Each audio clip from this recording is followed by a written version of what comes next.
کذاب دجال پیدا ہوں گے اور ہر جھوٹا یہ گمان کرے گا اور دعویٰ کرے گا کہ میں نبی ہوں۔ فرمایا خبردار، نبوت مجھ پہ ختم کر دی گئی، اب نبوت نہیں آ سکتی۔ جو شخص دعویٰ کرے گا وہ کاذب ہوگا، کاذب ہوگا۔ نہج البلاغہ کی روایت ہے، حضرت ابو جعفر اور حضرت ابی عبداللہ رضی اللہ تعالی عنہما علیہ السلام روایت کرتے ہیں، فرماتے ہیں کہ خاتم اللہ بکتابکم الکتب وخاتم اللہ بنبیکم الانبیاء، کہ اللہ نے تمہیں وہ کتاب عطا کی جس پر ساری کتابیں ختم کر دی، وہ نبی عطا کیا جس پر ساری نبوتیں ختم کر دی۔ دوستو، جب نبوت اپنے نقطۂ کمال کو چھو چکی، اب علم میں نبوت مصطفی نے نقطۂ کمال پا لیا،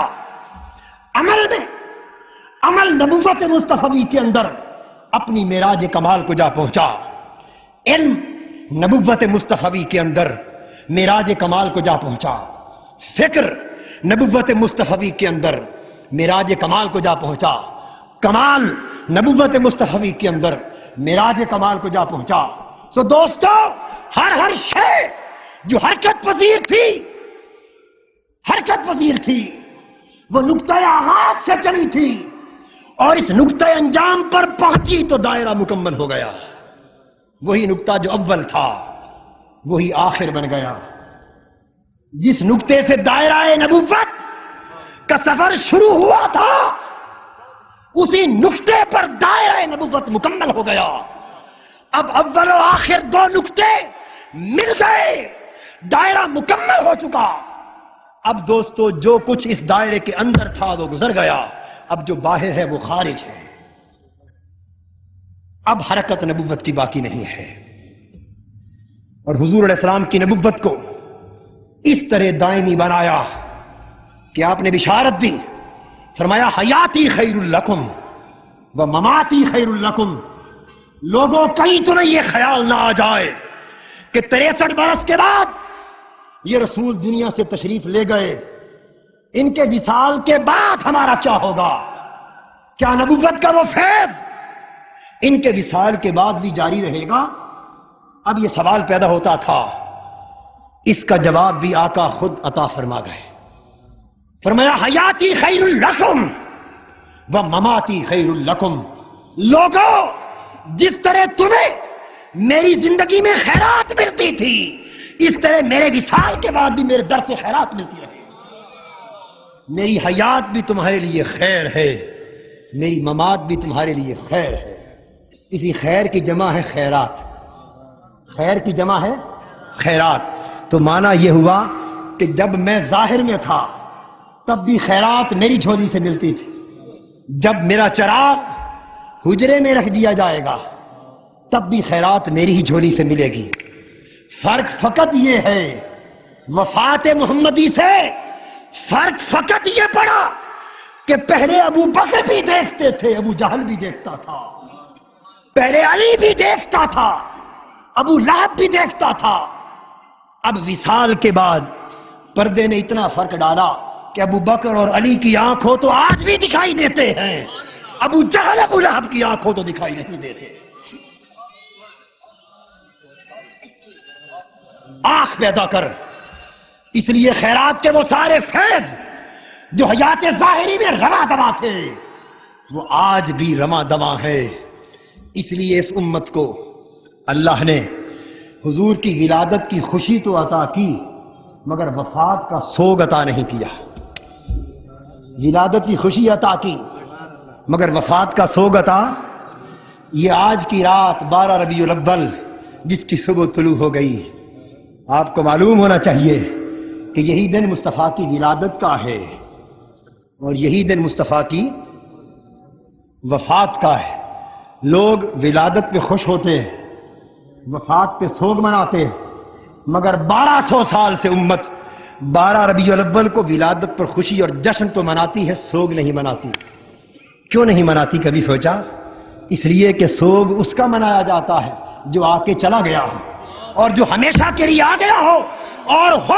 اور ہمیشہ کے لیے رہے اس پر سوگ نہیں منایا جاتا۔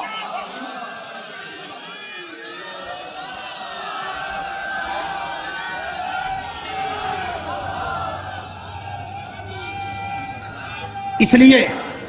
ایک اعرابی یہ سن کر کے خدا کا وعدہ ہے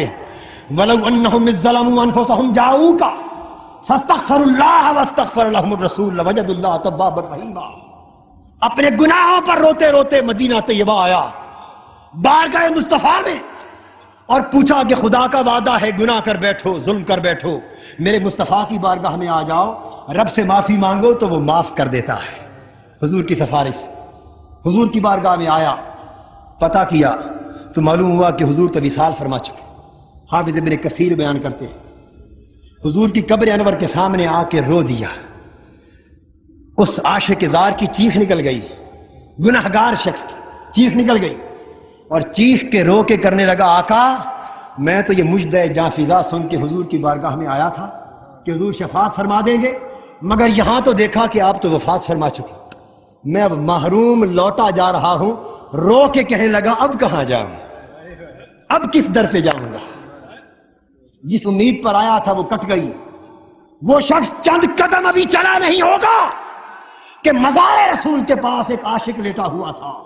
اس کے خواب میں محمد مصطفیٰ آ گئے، فرمایا میرے غلام ابھی اٹھ، انہی قدموں پر جا کر اس دل شکستہ امتی کو بتا دے نادان واپس نہ جا، میں اب بھی تمہارے اندر ہوں نہیں گیا، تم میرے مزار پہ آئے تم بخشے گئے، جو امید لے کر آئے تھے امید پوری ہو گئی،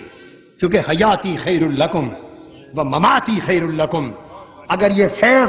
منقطع ہو گیا ہوتا تو شاید نئی نبوت کی ضرورت پڑ جاتی، مگر یہ فیض تو آج بھی جاری و ساری ہے، نہریں آج بھی جاری و ساری ہیں، شفقتیں آج بھی قائم ہیں،